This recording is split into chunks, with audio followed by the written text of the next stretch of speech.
Upaya pemerintah Kabupaten Muba dalam memutus dan menanggulangi wabah virus COVID-19 terus digalakkan.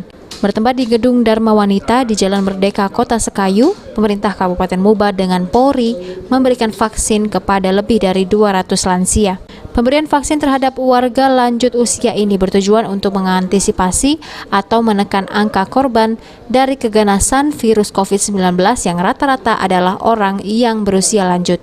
Kapolda Sumsel Irjen Pol Eko Indra yang memantau langsung kegiatan tersebut sangat mengapresiasi langkah pemerintah Muba dalam menanggulangi wabah virus COVID-19 di wilayahnya, terutama dengan mengadakan vaksinasi terhadap lansia.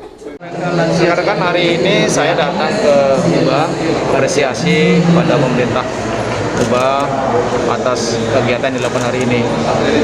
Dengan kondisi pandemi COVID-19 yang masih cukup banyak tempat kita salah satu upaya kita adalah melakukan vaksin, percepatan vaksin ini.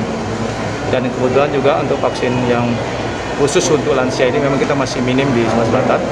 Alhamdulillah saya nilai Muba ini termasuk yang cukup luar biasa dari pemerintahnya, kebijakannya juga mendukung kegiatan ini. Ya, apresiasi.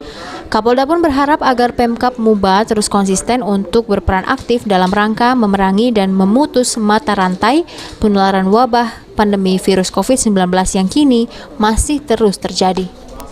Ruzi Iskandar, PAL TV.